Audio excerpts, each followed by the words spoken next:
And welcome back to another exciting Blender tutorial. Today we're going to be making some rain for our Blade Runner scene, and who knows what else we might get up to. Let's jump into it.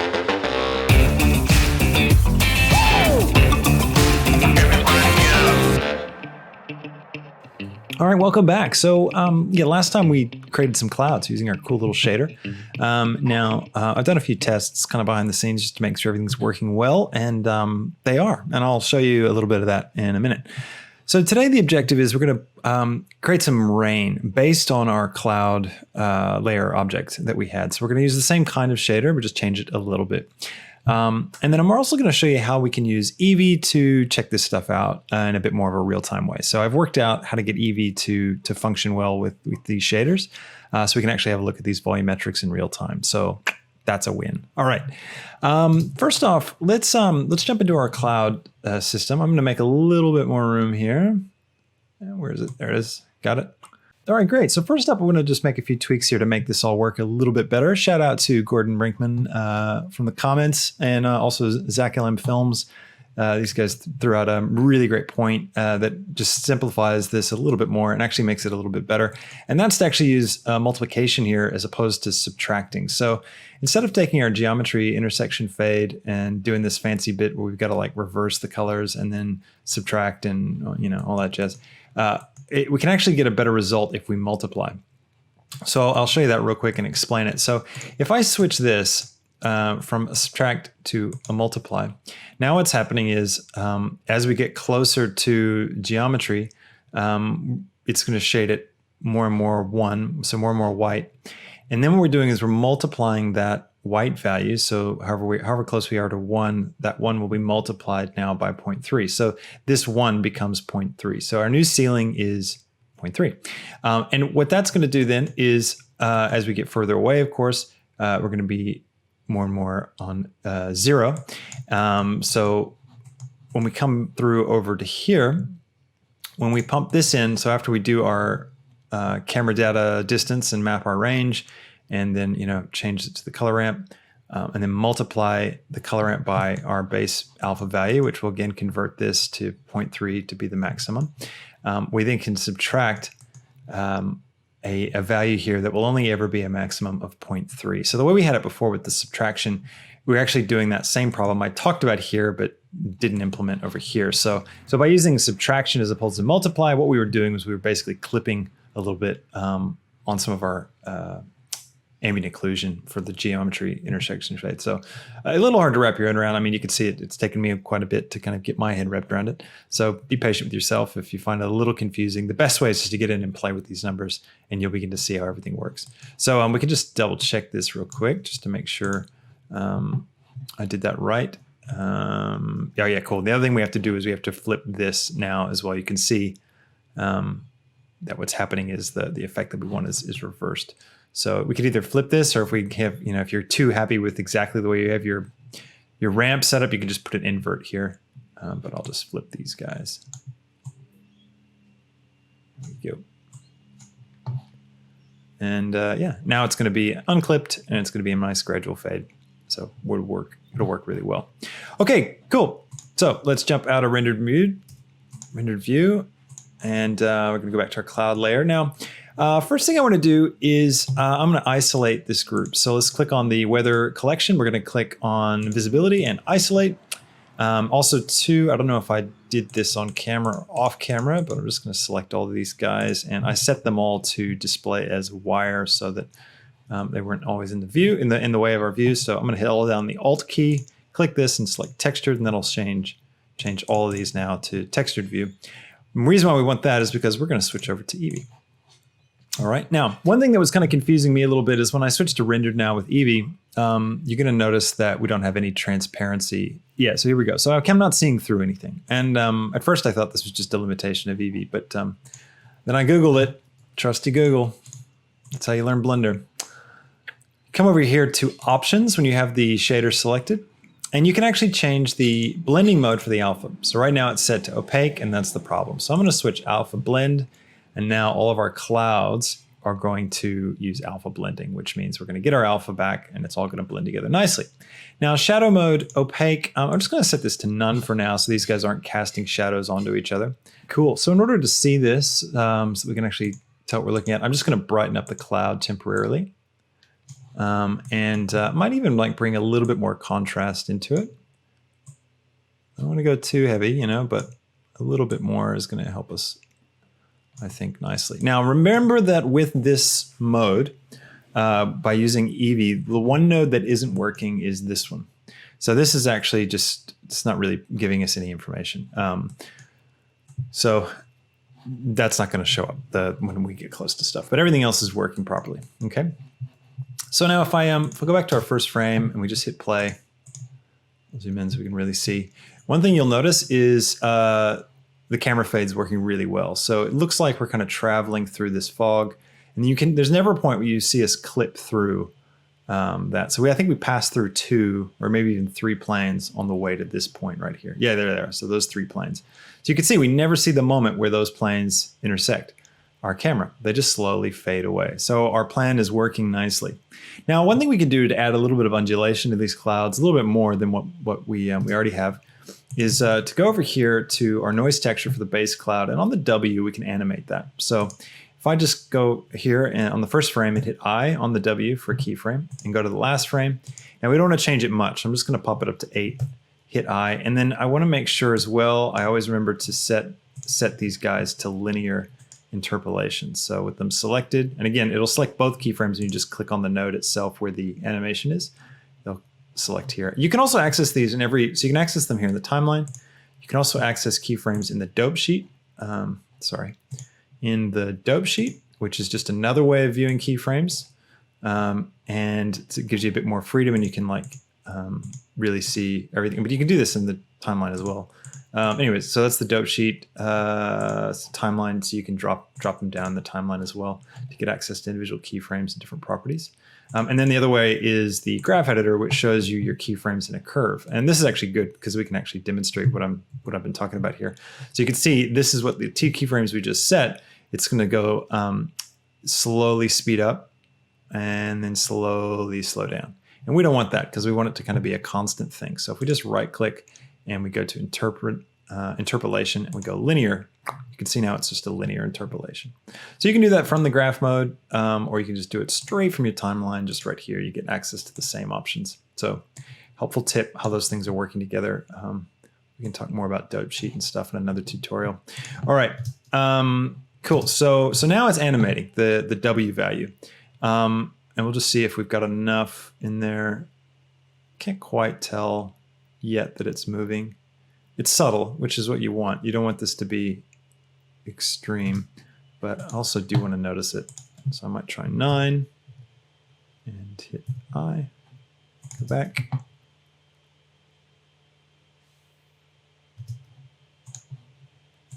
Try 15.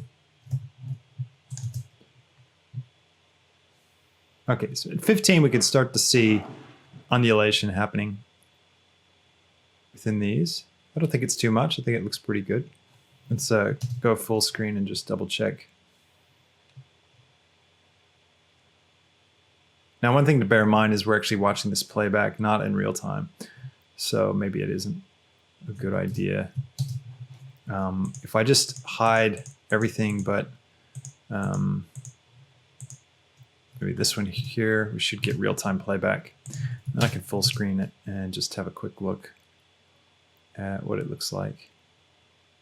And yeah, 15 we can definitely see it moving, but it might be too much. So let's back it off. I'm going to go to the end here and I'm just going to drop it to 12. I think 12 is probably going to be a nice safe number for us to work with. Okay, great. Now we want to start making rain. So let's take one of these cloud layers. We'll grab one from the middle, right about here, and I'll hit Shift D, and then I'll grab it on the X and bring it forward a little bit. Okay, we're going to name this one Rain, and in the shader, we're going to click on the Make Single User button, and instead of clouds, we're going to call this Rain. There we go. Now we have the rain shader. All right, so the range shader is going to behave very similar in terms of all these things. So the geometry intersection, the camera proximity, we want to keep all that the same. All we're really going to be changing here is the base cloud noise. So let's jump back into our camera, and I'm going to hide everything else. So we just look at this guy. And I want to take we're going to be affecting all this stuff. So I'll go ahead and I'm going to delete these keyframes so that we're not confused by what we were looking at. And the other thing is, I don't think we really need to use the position node for this one. We could just use the texture coordinate. So let's grab texture coordinate, and we'll get rid of that, and we'll put texture coordinate in for generated. And let's just let Eevee catch up. Now, of course, when we use the generated texture coordinate, the scale of everything changes a whole lot. So instead of being really small, we need to use large numbers to see our noise. So we popped up to 100, you'll be able to really see what's going on. All right, so let's start changing stuff up. So first thing we want to do is find a scale where we're going to get these really big streaks. And these streaks are going to be our rain. So that's pretty good. 0.3. 0.2s might be a bit too big. We'll go with 0.3. And I might narrow them up even more. Yeah, let's go 120. All right, so 0.3, 120, and 1 on the z-axis. Now, the next thing is we want to animate the motion of this rain. So we want this rain to be like coming down, okay? So let's figure that out. If I just pull my handles back up, I don't know if Z's going to do what we want. Maybe it's not Y. Y is going to move us along that way, which might be nice to have a little bit of, like the rain's kind of blowing in that direction. So let's do that. We'll set a keyframe for Y, and we'll go to the last one, and we'll just slide it over in the negative direction. Maybe we'll try -5 just to start with. And with the X, it's too hard to tell visually. So which way is going to be the right way for the rain to fall. So I'm going to just hit 50, put 50 as our final point for the X value. So we go from 0.6 to 50, and I'll just show you. It looks like it's going up there, yeah, with the ramping. So we'll reverse that. Well, actually, I'll show you this other trick because we got kind of lucky there to see that. Okay, so a good trick for figuring out what you're looking at when it comes to something like this. If we go to our mapping node and we find the keyframe that we want to look at, which is this X value, this one right here.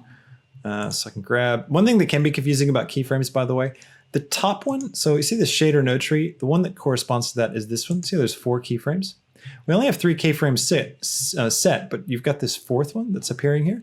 Basically what this one is, this is like the group keyframe. So if I was to fold this down, you could say, all right, if I select this keyframe, I'm selecting everything that's under it.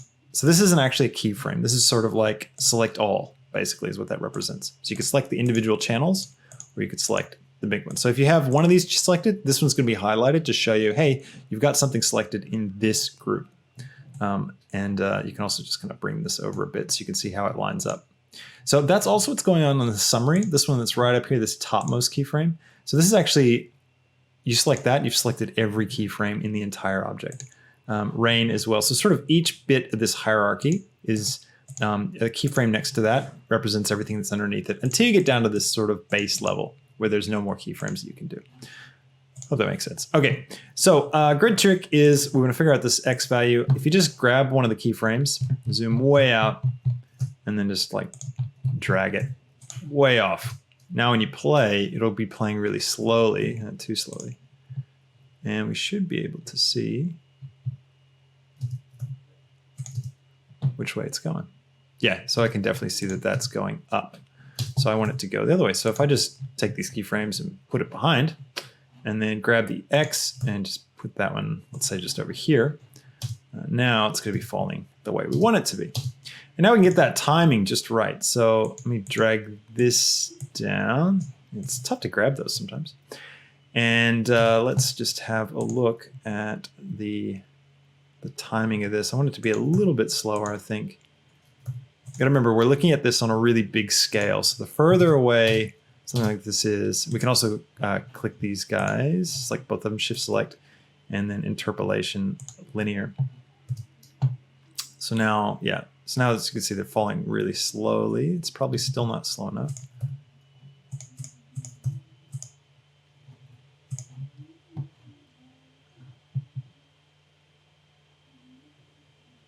Yeah, that's pretty good.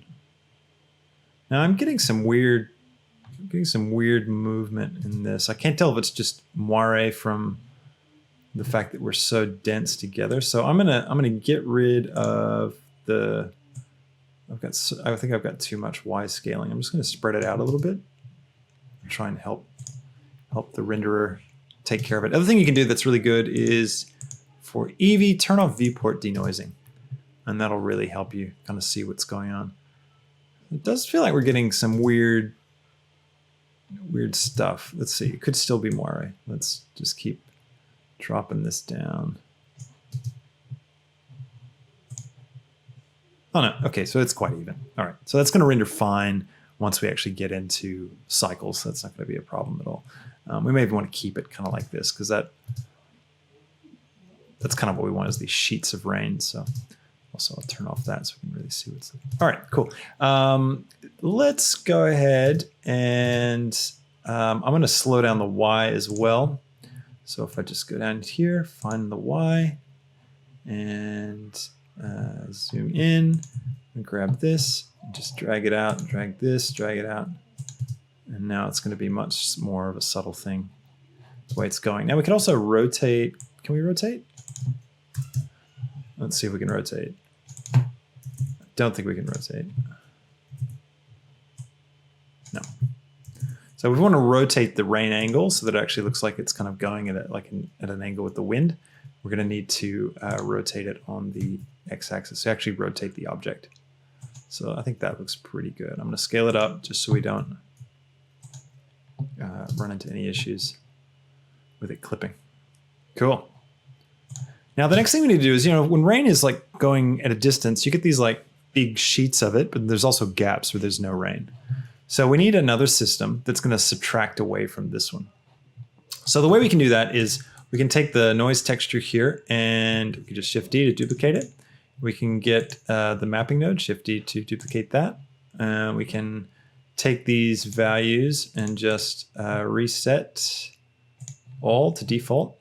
And down here as well, set all to default. And then we can grab the generated, pop that in there, grab the vector, pop that in there. And then we can grab this, create a new color ramp. And let's have a look at this one. It's going to look exactly the same. Well, no, it won't because we've just changed all the mapping nodes. Okay, so zoom out. This one we want to have like big patches. So we're going to need to change the scale of our noise texture.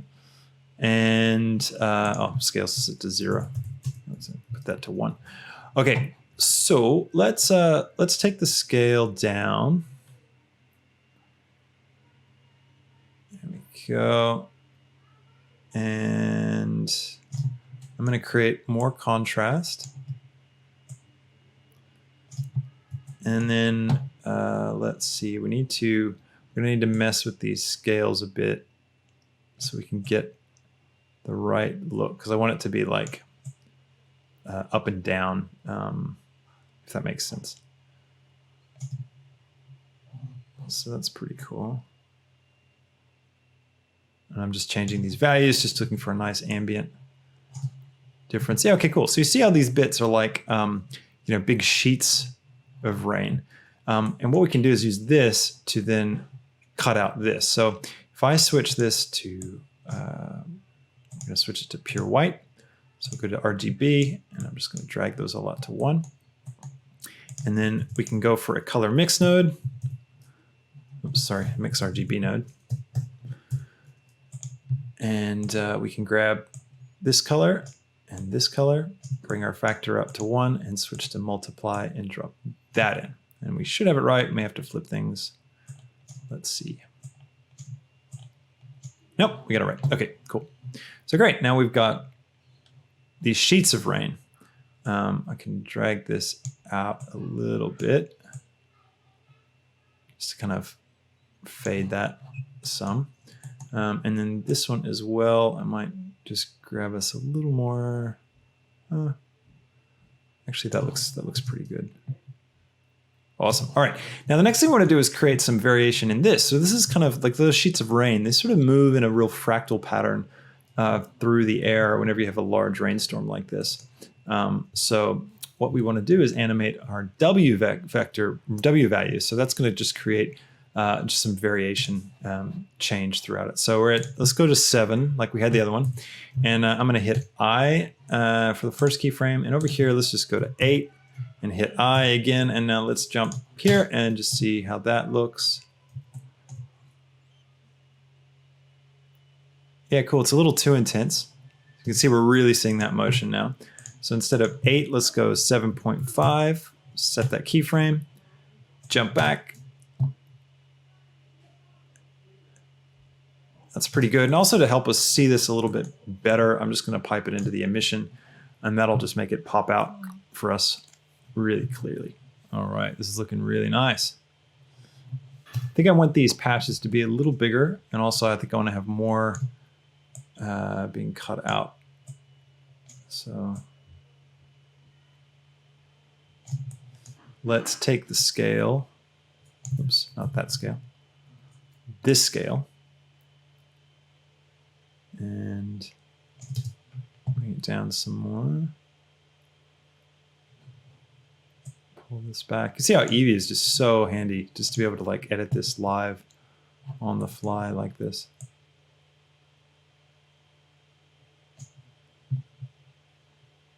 All right, I'm feeling like this is looking like some rain.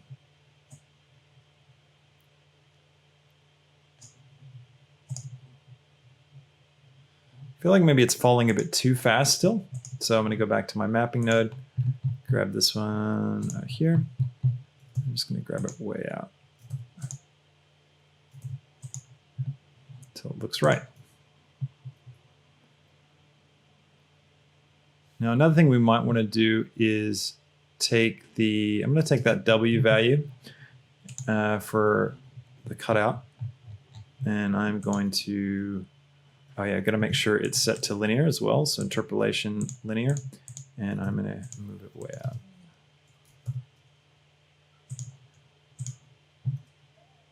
Now, I also might animate the motion of it. So take the mapping, and we're going to go to the first keyframe, or even we could just head to the first keyframe, and I think Y is going to be good. So I'll hit a keyframe there, go to the last, and I'll just do 1 notch, and I will right click on that and interpolation linear. Now it should be slowly moving. Yeah, now it looks like it's kind of blowing off to the side. Great. Okay, cool.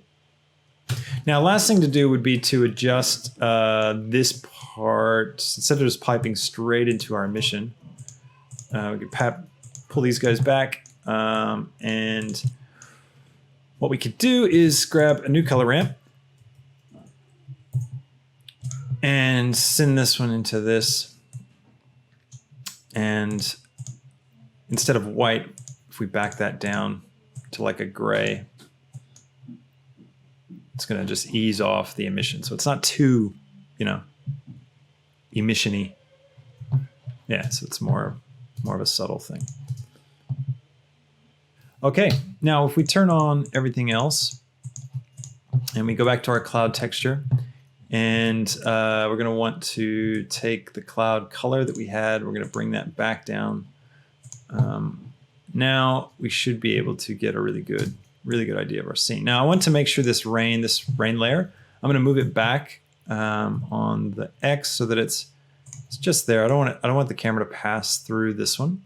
And what we're going to do now is create one more that's going to kind of sit right here in the front. So let's take our rain layer, hit Shift D to duplicate, grab it on the X, and scale it down. All right, so as you can see, we got this like little bit that's just kind of floating here. And what we're going to do is add in one more bit to this one. So this is going to be a different rain system. So if we go down here, and then make a single user, and we'll call this one small rain. And we'll label this rain patch. Actually, rain patch is better. Rain patch. All right. So to create a rain patch, what I basically mean is I'm going to kind of create a circular mat that's going to cut off the edges. So this thing, we can't see where the edges are. Got my rain patch selected. I'm going to create a new node called a gradient texture. Okay. And we're going to switch it from linear to radial, spherical. And I'm going to get a texture coordinate. Oops. Yeah. And instead of generated, I'm going to use object. And I'll show you why. Also too, spherical, I'm going with spherical. Radial might work. I just saw radial and was like, oh, wait a minute. Huh, maybe that's probably easier. Spherical is what I've been using, but maybe give that a try. I'm going to sneak this into the emission. And we will go to rendered mode. Oh, that's right. I need to add a color ramp. All right, sweet. If I unplug the alpha as well, this will be really apparent what we're doing. There we go. All right, so you see we've got this nice little circle that we've made. So if I pull out, you can see what's going on. We've got this circle of brightness. So what we can do is take this right to the edge, take this right to the edge, and now it's going to do this nice faded off edge to our texture. So we can use that with our alpha. So I want to cut off the edges, which are black. So the value is 0. So that means multiplication is going to be the best way. So if I hit mix, I can use a mix RGB. I could probably use a math node as well, because alpha is just black and white. So there's no actual color information. So you could technically just use a math node for this and do the same thing. I'm going to clamp it and I'm going to set the factor to 1. And now throw that in there and we'll see if we need to reverse anything. All right, cool. So there you can see it's working. Got this nice rain thing, and it's we're not going to see the edges of it. Okay, so one other thing to do is to take the W of our rain and animate that as well. So we can hit I on the first one and then kick this to 7.5 and hit I again and grab those keyframes and then right click on them and go interpolate and linear. And just see what that looks like. I might hide my, actually that looks pretty good. That's just going to create some shimmer in the rain as it falls. And we'll add it to this one as well. So just select it, go to the first frame, hit I, go to the last frame, 7.5, and then hit I again, right click, interpolate, and linear. Great. Okay, this is looking really great. Now, last thing I want to do that I thought might be a little fun would be if we could just insert some lightning, because hey, why not? So let's do that real quick. So we've got all of our systems working for rain, for fog. Let's go a little bit further. Let's jump out. I'm going to select, I'll go ahead and select all these guys again. And we're going to go to here, visibility, hold down the Alt key, and switch them all to wire. Cool. So what I was thinking with lightning, I figured we'd find one moment in the sky where we could just send a little bit of a bolt across, like kind of traveling, not even down into the city, but just across the sky. What we're going to do to make that is we're going to use a spline. So I'm just going to quickly collapse everything. And we can hide our city again and hide the platform. We'll keep the weather. And let's see, I'm going to go ahead and go unisolate that, but I'm going to untick all these guys. And we're going to create a new collection. And this one's going to call lightning. And what we'll do is we'll create we'll create a path. Hit the full stop or period key to jump into it. And we're going to jump into edit mode. And now the idea behind this is to just create some jaggies.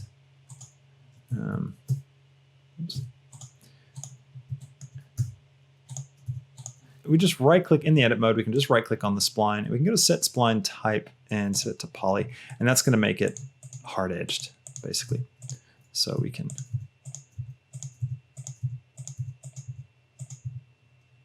doing it this way means it's going to be kind of crazy. All right, that's pretty good. All right, and I might just shift D to duplicate and then E. So I just duplicated that spline point. We may need to separate that out once we get to the animating this thing.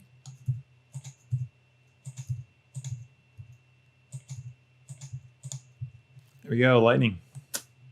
Sweet, eh? Now, what we're going to do with this is we're going to use the depth tool to just give it a bit of depth. And then what we can do is we can actually have it, so we're here at bevel start and end.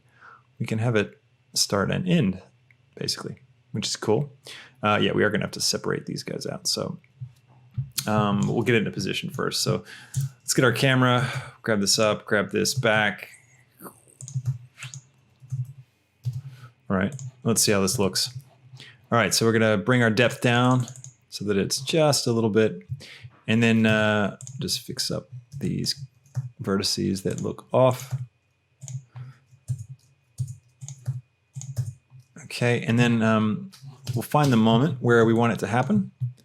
So we're going through, and then actually we probably want it to coincide with our hero car. So let's turn city back on and find a cool moment with the hero car. So the hero car is going to fly in. So like, yeah, right about there. So up. And we're going to set this now to 0. We're going to hit I to set a keyframe. We're going to go 1, 2, 3, 4, 5. Try 5. Hit a keyframe. And then what we'll do is we will add in a shader, and we'll call this lightning. And it's very simply, we're going to go to the emission, and we're going to turn it all the way up to white. All right, cool. So then with this shader, what we can do is as soon as it goes on, so we get our maximum draw point, what I want to do is animate the alpha off. So I can hit a keyframe here. And I can go 1, 2, 3, 4, 5, 6, 7, 8, 9, 10 maybe. Drop that to 0, hit another keyframe. And then because we're looking at Eevee, we just want to make sure in options, we've got the blend mode set to alpha blend. So we can actually see the effect in Eevee.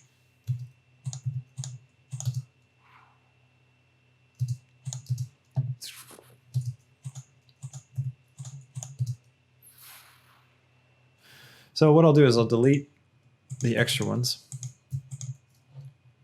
So just have the 1. All right, now I'm just going to tweak these spline bits to make it look lightning-y.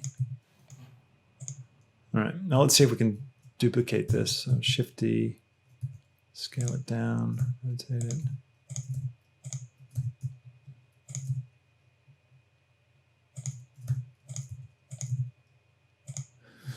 And then if we grab these keyframes,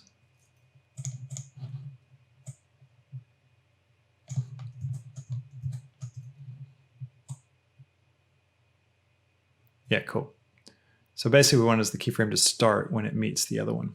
So that's how we've got that there. Might Shift D this one more time and scale this one right down.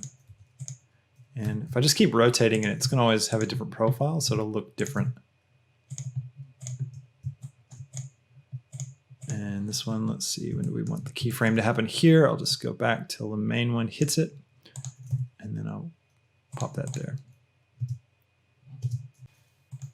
I can bring that out a bit. And let's see, make sure we are set to Eevee. I'm going to switch back to rendered view. Yeah, sweet. Okay, now the last thing we need for this to work is we need a light that's a bright source that we can turn on and animate as this thing cuts across the sky. So let's go ahead and switch to solid view. And we're going to grab a light. We're going to make it, go for a sun lamp. And I'll position it so it's roughly where our lightning is. Okay, I just paused the recording a little bit just to play around until I got it just right. Basically what I did was I parented all of our NURBS paths to the main big one. And I just I scaled it up and I pushed it right back out to the background here. And I think it's working a lot better. I then took the sun lamp and I angled it kind of low and towards the camera. So it's sort of shooting across the scene. And what we're gonna do now is just animate that. So I've got the NURBS path begins animating up here. And so as it enters the frame, right about here, I'm going to start animating this light. I'm going to set the strength to 0, I'm going to hit I, and I'm going to go forward to the point at which the lightning is fully struck on the ground, which is right there. And then I'll pop this up to 50, I, and then we're going to find the point where the shader completely disappears, which is right out here. So we will now grab the light and we'll hit that to 0. So now it's going to fade up with everything. Now let's jump into Eevee just to preview that. Or actually, I'll just show you real quick in cycles. All right, so you can kind of see there how it's coming together. It looks quite nice in the distance, and this light here is going to really go well with it when it hits. Now to make sure the timing all works, if we jump back to solid view, we can go over to Eevee, and we're just going to need to turn off some things. I'm going to turn off the traffic, and I'll turn off the platform. That should give us enough on city base, and we will just hide the particle system.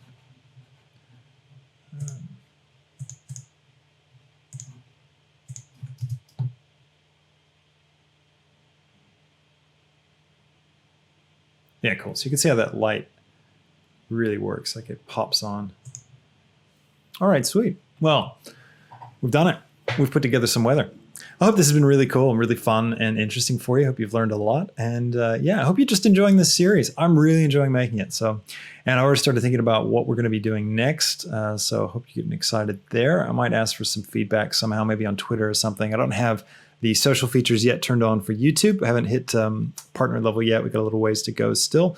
But once we get there, I'll be able to just kind of do those kind of polls and questions just right here on the channel itself. But until then, we've got other forms of social media. So if you're not following me already on Twitter or Instagram, or I pop up on Reddit as well, and the Blender Reddit. So just, find a place to find me, and I'll just try and get a way to figure out, let you know what's coming up next. So yeah, so thanks again for watching. Feel free to like and subscribe and ring the bell so that you get notifications when the next one drops.